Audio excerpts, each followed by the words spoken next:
चौधरी साहब वैसे मुलाकात तो तुसी करते रहते हो, बट इस मुलाकात के बारे में खबरें बनी हैं, हर कोई चौंक गया कि out of the blue all of a sudden चौधरी साहब की मुलाकात जरदारी साहब से हो रही है। इसके पीछे क्या वजह थी सर? ये मुलाकात किस सिलसिले में हुई आपकी? ये दरअसल आपको याद होगा कि सेनेट में वाहिद हमारा सूबा था कि जहाँ कोई किसी एमपीए का कोई रेट नहीं लगा, किसी का भी ये नहीं हुआ कि जी देखे जी पंजाब के अंदर ये रेट है और ये है।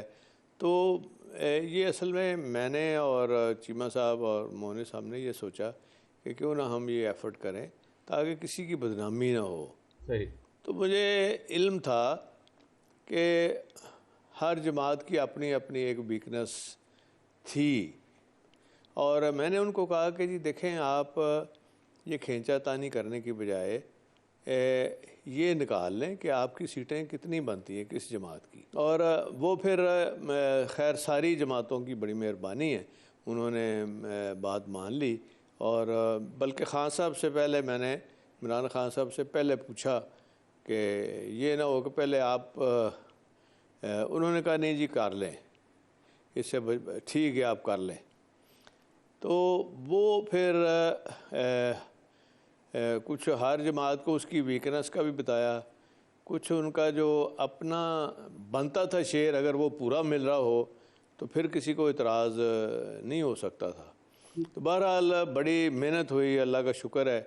और उसमें आखिर में जो एक जगह आके रुक गई बात, तो नून वालों की तरफ से आया कि मियाँ साहब कह रहे हैं कि चौधरी साहब कहें कि वो जरदारी साहब से ख़ुद बात करें। अच्छा। तो अगर जरदारी साहब अपना बंदा विड्रा ना करते तो ये सारा कुछ ही फ्लॉप हो जाना था। तो मैंने फिर उनसे रिक्वेस्ट की, मैंने टेलीफोन किया, तो कहने लगे कि हमारी भी जमात है, हमारे भी लोग हैं। मैंने कहा जी नहीं मेहरबानी करें, वो बनते ही नहीं। अब इतनी थोड़ी सी तो यहाँ तो 44 की ज़रूरत है, तो आपके तो 7 लोग हैं, तो आप मेहरबानी करें, ये अच्छा जेस्चर हो जाएगा। तो उन्होंने मेरे कहने पे आखिरी आधा घंटा रहता था विड्राल का, तो वो विड्राल हुई तो तमाम लोग पंजाब से, ये हिस्ट्री है कि अनपोज हो गए। और फिर मैंने इनको कहा जी कि मैं इंशाअल्लाह मैं कराची आके आपका ज़ाती तौर पे शुक्रिया अदा करूँगा। ठीक। तो मैंने एक दफ़ा फिर मैंने फ़ोन किया, उन्होंने कहा नहीं मैं लाहौर आ रहा हूँ, तो आप वहाँ ना आएँ तो लाहौर फिर मिल लेते हैं। अभी आपकी जैसे मुलाकात होती है वफाक और जो पीपल्स पार्टी का ताल्लुक है या सिंध हुकूमत का, उसमें बड़ा तनाव है, तो कोई एतराज़ शायद नहीं होता? क्योंकि मुझे इतना पता है कि आप वसीउल कल्बी का मुजाहरा करते रहे बतौर स्पीकर पंजाब असेंबली भी, कि जब लीडर ऑफ द अपोजिशन जो पंजाब में है उनका प्रोडक्शन ऑर्डर जारी होता था, बहुत से पीटीआई के दोस्त आपके एतराज़ करते थे और आप तक गिले पहुंचाते थे कि ये आप क्यों करते हैं, लेकिन आप सबके प्रोडक्शन ऑर्डर जारी कर देते थे जो भी जेल में होता था। तो क्या ऐसी मुलाकातों पर एतराज़ हो रहा है? जी, शुरू में जब मैंने हमजा साहब के ऑर्डर किए थे, शुरू में तो हमारा एक्ट ही नहीं था। मैंने एक्ट बनाया पहली दफ़ा पंजाब असम्बली के अंदर, और उसमें फिर हमजा साहब के प्रोडक्शन ऑर्डर मैंने पहली दफ़ा खुद किए। फिर पीटीआई की तरफ से थोड़ा ये काफ़ी शोर भी हुआ, तो उसके 1 महीने के बाद अलीम ख़ान साहब पकड़े गए। तो मैंने कहा आप बात करें, तो उन्होंने कहा नहीं जी ऑर्डर करें। अच्छा, फिर मैंने उनके भी ऑर्डर किए। तो अगर मेरे वो तल्लकात ना होते तो शायद मुझसे कोई बात ही ना करता। बिल्कुल ठीक। अरे चौधरी साहब, ये आपका जो मौजूदा इत्तेहाद है वफाक के साथ, मामला आपके पाकिस्तान तहरीक इंसाफ की हुकूमत के साथ अच्छे भी रहे, बीच में तनाव भी रहा, आजकल हालात ठीक हैं जी आपके ताल्लुकात खान साहब से, वफाक से? हाँ देखें, मैं तो आपको ये बड़ा क्लियर करना चाहता हूँ कि आपको पता है कि हमारी एक अपनी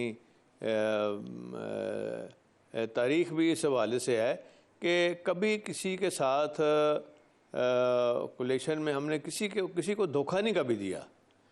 तो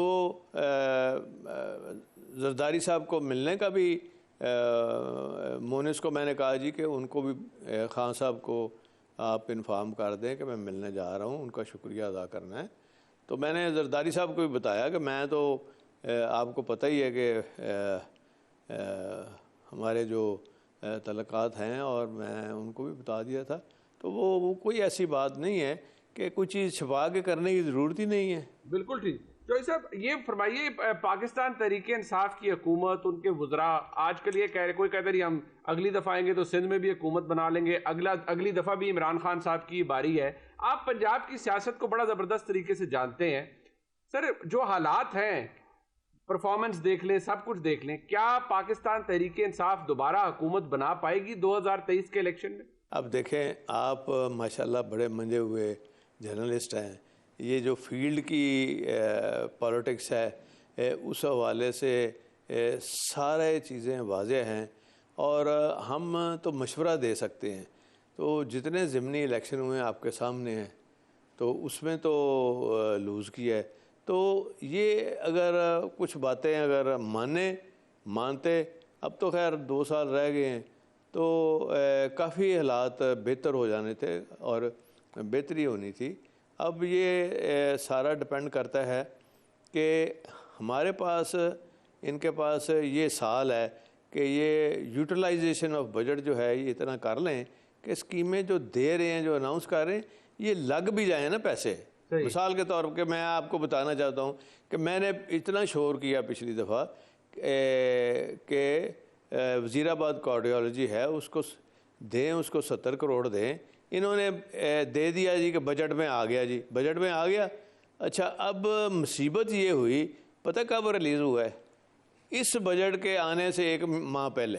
अच्छा, ठीक। तो अगर इस तरह की कारकर्दगी होगी तो फिर तो बड़ा सवालिया निशान है। ठीक, बहुत शुक्रिया जनाब चौधरी परवेज़ इलाही साहब, आपने अपना कीमती वक्त दिया।